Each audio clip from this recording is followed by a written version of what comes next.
I used to believe that if you worked hard, people would respect you. That effort, punctuality, and a clean record would earn at least some basic decency from your colleagues. But I was wrong. Work isn't always about merit. Sometimes it's about perception, and perception can be brutal. I was 39 when my company announced an internal promotion. I'd been there for 12 years, longer than most of the department combined. I knew the systems inside out, trained new hires, and was the person people came to when they couldn't figure out a client report at 7 p.m. The role was practically written for me. And I got it. Manager of Client Services. A modest title bump, a little more money, a corner cubicle that overlooked the parking lot. I should have been proud. Instead, it was the beginning of the worst 2 years of my professional life. It started subtly. Colleagues who used to stop by my desk suddenly avoided me. Coffee break invitations stopped arriving. A Slack channel I'd always been part of got archived, then recreated without me. I told myself it was just the awkwardness of transition. People need time to adjust, right? But then came the whispers. I'd walk past the break room and hear laughter that went silent as soon as I entered.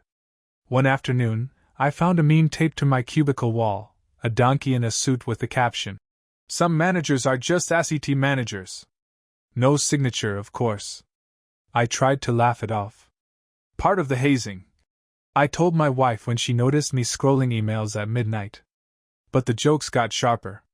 A fake calendar invite appeared on my Outlook titled, "Micromanagement Appreciation Hour." Someone left a broken stapler on my desk with a note. "Your leadership tools." It stung, but what truly gutted me was the shift in how my team treated me. People who once respected my input now rolled their eyes in meetings. They questioned every decision, no matter how small. If I approved vacation days, they accused me of favoritism. If I denied requests, I was a tyrant. I tried to stay professional, but inside I was shrinking. HR wasn't much help.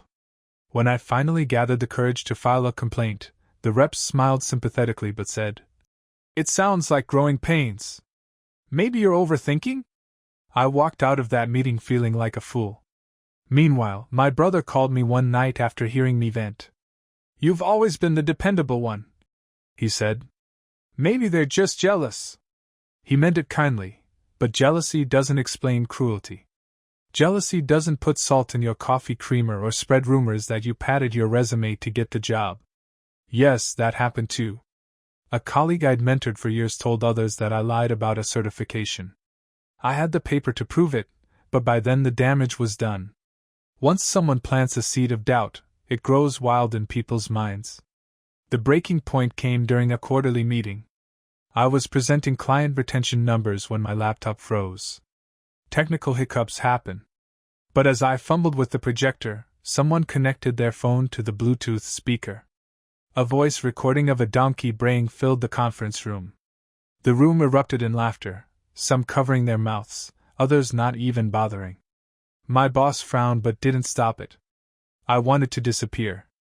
My throat closed up, and my hands shook as I tried to continue. My dignity spilled across the table, and nobody helped me pick it up. That night, I sat in my car in the driveway long after I got home. My wife came out, barefoot, and tapped on the window. "Come inside," she whispered. But I couldn't move. I just stared at my hands on the steering wheel, wondering when exactly I'd lost control of my own life.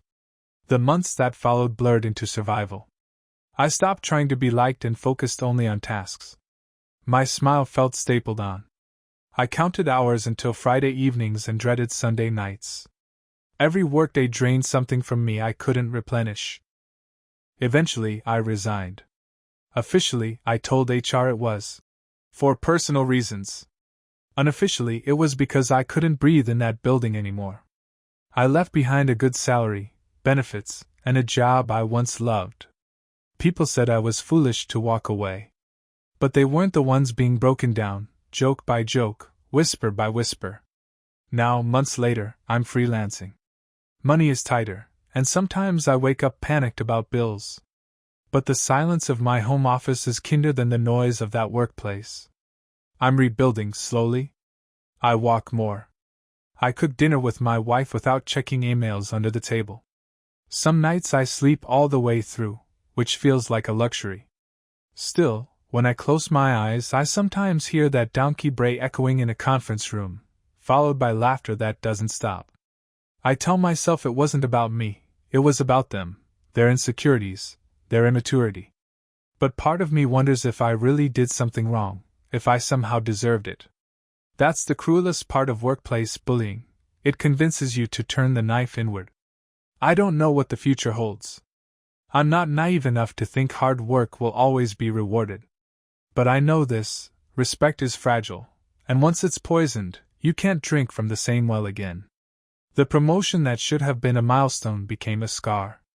And those scars heal, they never really disappear.